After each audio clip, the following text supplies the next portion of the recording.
Hi అండి. నాది Sairam Telugu top 5 channel అండి. ఈరోజు వచ్చేసి 'కార్తీక దీపం' సీరియల్‌లో ఏం జరిగిందో తెలుసుకుందామండి.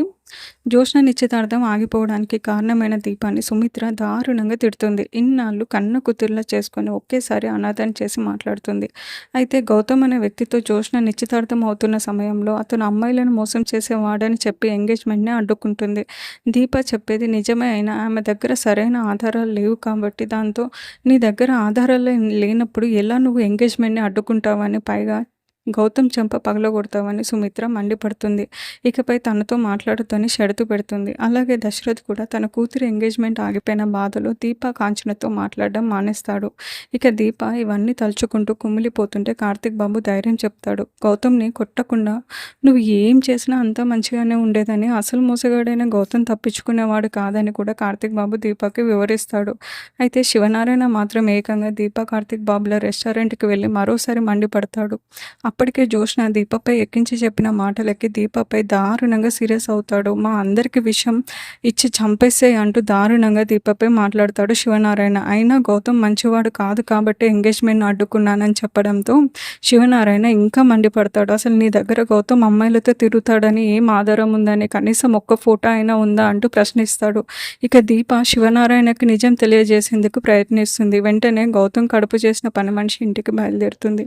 ఆ తర్వాత ఏం జరుగుతుందనేది తర్వాత ఎపిసోడ్‌కైతే వాయిదా పడిందండి.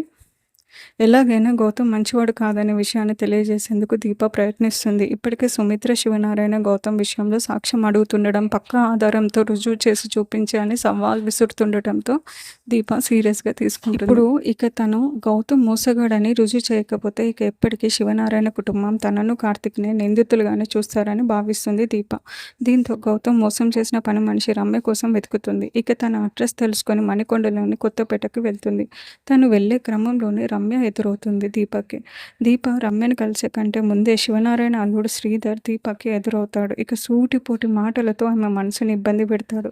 శ్రీధర్ మాటలకి ధీటుగా బదిలిచ్చి దీప అక్కడి నుంచి వెళ్ళిపోతుంది. అయితే దీప చాలా కాన్ఫిడెంట్గా మాట్లాడడంతో ఎలాగైనా గౌతమ్ మోసగాడు అని రుజువు చేయబోతుందని శ్రీధర్ గ్రహిస్తాడు.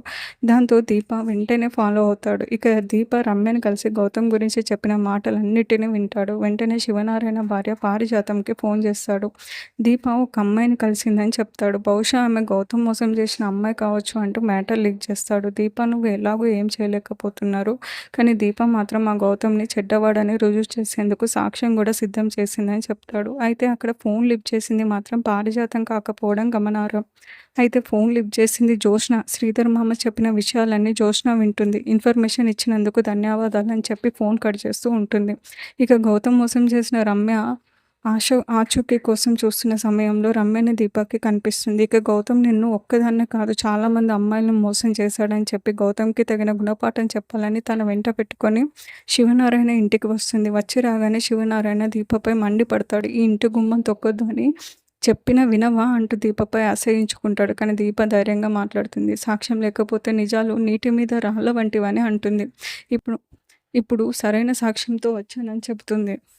రమ్యను చూసిన జ్యోత్స్న షాక్ అవుతుంది. గౌతమ్ చెడ్డవాడని, రమ్యను వాడుకొని వదిలేశాడని ఇప్పటికే జ్యోత్స్నకు కూడా తెలుసు. అయితే గౌతమ్ గురించి రమ్య పూర్తిగా నిజం చెప్పేస్తే దీప తప్పించుకుంటుందని, ఆమెపై నింద తొలగిపోతుందని, ఇదే సమయంలో తనకి ఇంట్లో క్రియేట్ చేసుకున్న సింపతి కూడా పోతుందని జ్యోత్స్న భయపడుతుంది. ఇక దీప తీసుకొచ్చిన రమ్యతో ఆ నిజమేంటో చెప్పించు అని శివనారాయణ, దశరథ్, పారిజాతం అంటారు.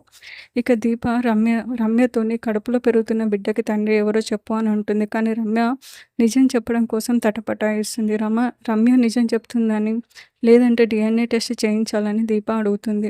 ఇక రమ్య తన కడుపులో పెరుగుతున్న బిడ్డకి తండ్రి అంటూ అసలు విషయం చెప్పడంలో సాగదీస్తుంది. ఇక నిజం చెప్పడంలో రమ్య ఎందుకు అనుమానం పడుతుందని దీప ఆలోచిస్తూ ఉంటుంది. మరోవైపు రమ్య జ్యోత్స్న వైపు చూసి నిజం చెప్పేందుకు భయపడుతుంది. అయితే జ్యోత్స్న రమ్యని ఎలా భయపట్టిందనేది ఇప్పుడు ఆసక్తికరంగా